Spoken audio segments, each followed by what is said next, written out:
Good morning, all of you. Today, in chapter gravitation of 9th CBSE, we have to see mass and weight. Everyone know mass and weight, whether they are same or different.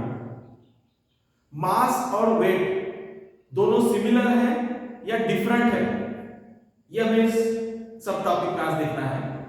मास क्या है, wait क्या है, दोनों में क्या difference है। अर्थ पर जो वेट रहता है वो मून पे चेंज होता है क्या, मास में क्या चेंज होता है या सेम रहता है। All these things we have to see in this subtopic. तो स्टार्ट करते हैं mass. What is mass? Whatever the content, particles, atoms, constituents in the object, that is called mass. कोई भी ऑब्जेक्ट ले लीजिए, pen, book, any stone, उसमें जो भी कंटेंट रहता है, कंस्टिट्यूएंट, एटम्स रहते हैं, that is its mass. और mass is the measure of its inertia. किसी भी ऑब्जेक्ट का जो इनर्शिया रहता है, that is its mass. Mass of its inertia. मास के बारे में हम देखते हैं कि मास कभी भी चेंज नहीं होता है। आप सन पे तो हम जा नहीं सकते, मून पे, मार्स पे, अर्थ पे, anywhere in the universe mass change नहीं होता है। तो क्या चेंज होता है? उस ऑब्जेक्ट का वेट चेंज होता है। तो क्यों वेट चेंज होता है? तो वेट में क्या है ऐसा, मास के साथ वेट में ऐसा क्या है जो मास में और वेट में फर्क है? मास तो नहीं बदलता, लेकिन वेट क्यों बदलता है? तो ये देखेंगे वेट में। What is wait?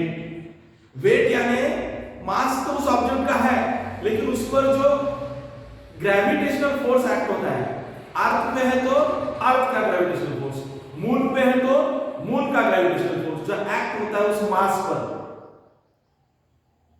तो इसका जो मल्टीप्लिकेशन होता है उसको क्या कहेंगे? हम वेट कहेंगे। यानी वेट क्या? g, small g, acceleration due to gravity, जो कि उस मास पर एक्ट होता है, उसको कहते हैं वेट। अभी हम वेट का फार्मूला निकालते हैं। देखिए इधर आपको मालूम है force is equal to ma, mass multiplied by acceleration. तो force is equal to mass multiplied by small g लिखा है। एक्सेलरेशन यानी क्या? Acceleration due to gravity, that is g, f is equal to mg। आपको मालूम है force और wait both are same, और दोनों का यूनिट भी क्या रहता है? सेम रहता है, न्यूटन। हम बाद में लिखेंगे। तो फोर्स की जगह हम वेट लिख सकते हैं। तो वेट का फार्मूला हमें मिल गया है, that is important for the numericals. Weight is equal to mg, weight is equal to mg, object का मास और उस पर जो ग्रेविटेशनल फोर्स एक्ट हो रहा है g। मून पे है तो g का वैल्यू मून का रहेगा, अर्थ पे है तो g का वैल्यू अर्थ का रहेगा। वेट इस प्रकार से हम वेट कैलकुलेट करते हैं, मास और g को मल्टीप्लाई करके, w is equal to mg। तो इसका एसआई यूनिट कौन सा है वेट का? मास का एसआई यूनिट तो आपको मालूम है, मास का एसआई यूनिट कौन सा है? Kilogram, KG. तो वेट का एसआई यूनिट कौन सा है? वेट का एसआई यूनिट है newton. Weight is equal to force, तो फोर्स का एसआई यूनिट क्या है? न्यूटन। तो वेट का भी एसआई यूनिट क्या है? न्यूटन।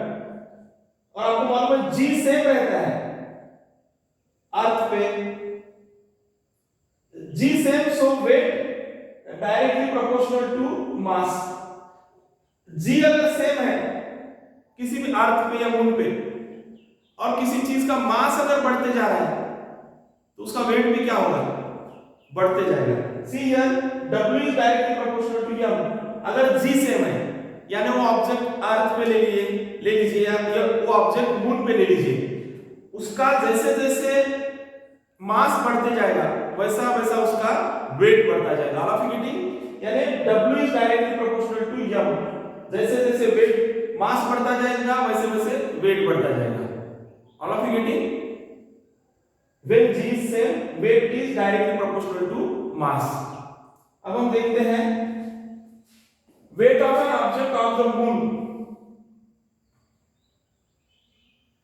ऑब्जेक्ट है और उसका वेट हमें देखने का है मून पे।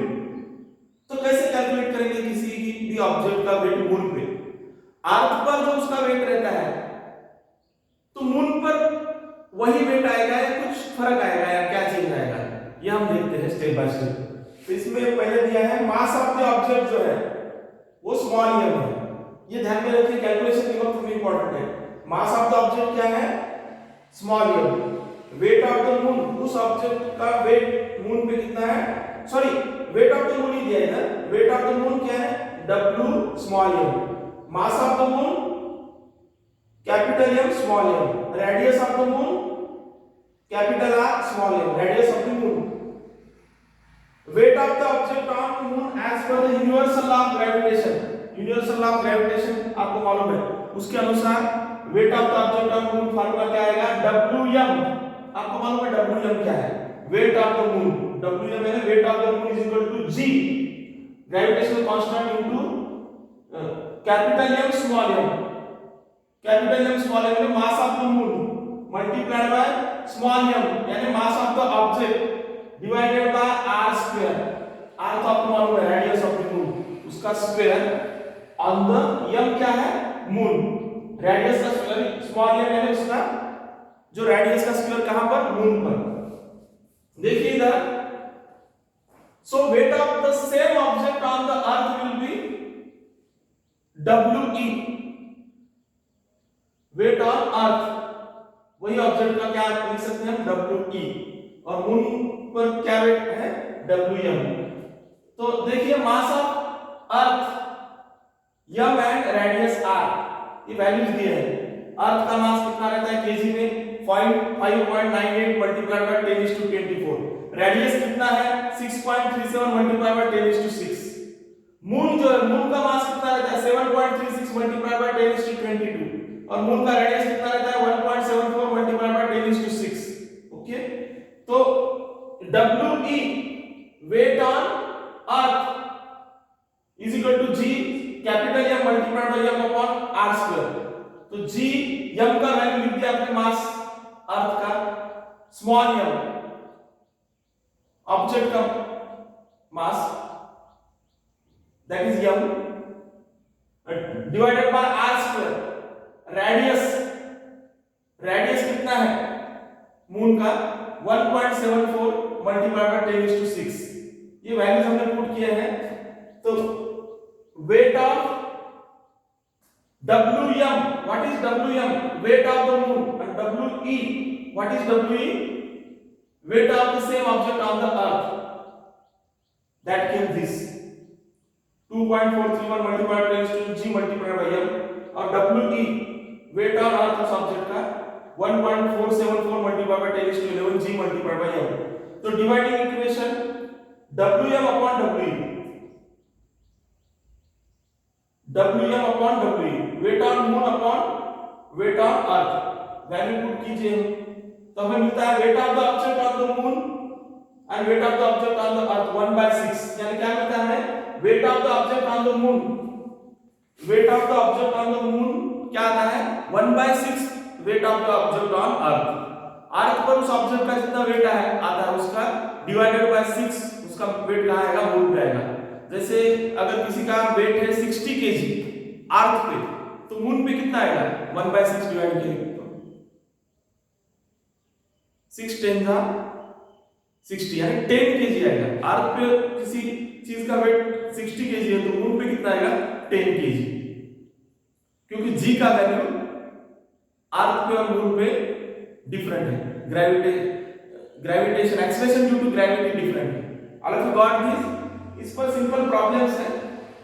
मास of an object is 10 KG, एक ऑब्जेक्ट का मास कितना है 10 केजी है, और what is its weight on earth, तो अर्थ पे उसका वेट पूछा है। Simple formula W is equal to mg, mass दिया है 10 केजी, g का वैल्यू है 9.8, क्यों आएगा अर्थ पे, यानी आपको मालूम है अर्थ पे g कितना रहता है, हमने कैलकुलेट किया था पिछले पार्ट में 9.8 मीटर पर सेकंड स्क्वायर।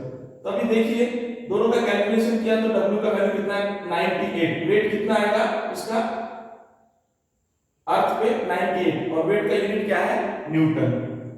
सेकंड प्रॉब्लम है an object weighs 10 n when measures on earth, एक ऑब्जेक्ट है उसका वेट है 10 N, अर्थ पे मेजर किया तो what would be the weight on moon, तो उसका मून पे वेट कितना होगा, weight of the object on moon is equal to 1/6 weight of the object on earth, तो 1/6 मल्टीप्लाई बाय 10 करेंगे हम, ओके।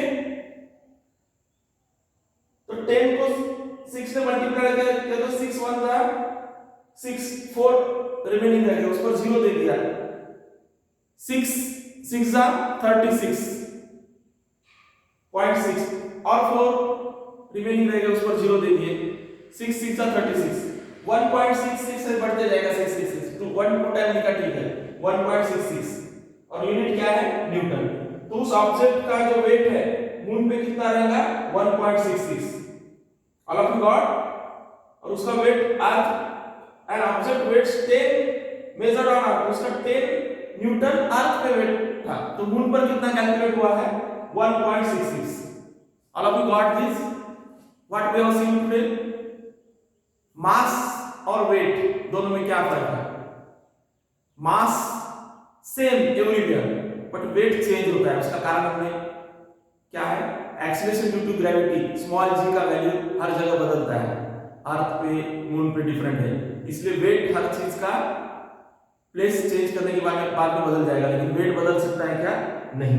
उसके बाद में हमने ये कैलकुलेशन किया है कि मून पर किसी ऑब्जेक्ट का वेट और अर्थ पर किसी ऑब्जेक्ट का वेट, इस पर क्या फर्क है, तो क्या फर्क दिखाई दिया हमें, मून पर जो किसी चीज का वेट होता है अर्थ के कंपैरिजन में कितना होता है, हमने कैलकुलेट किया 1/6 ऑल ऑफ यू गेटिंग। अगर किसी चीज का वेट 120 है केजी है अर्थ पे, तो मून पे उसका वेट कितना आएगा 1/6 कीजिए, what will be the answer 20 kg। Weight का फार्मूला क्या है, केजी लिखेंगे या न्यूटन लिखेंगे, newton, what you have to write 20 newton. किसी चीज का वेट अगर 120 केजी है इधर, तो वेट कितना रहेगा उसका, what is the formula of weight, आपको मालूम है वेट का फार्मूला न्यूटन, तो वेट कितना आएगा उसका 20 newton. All of you got, in this way we have seen mass and weight. Thank you.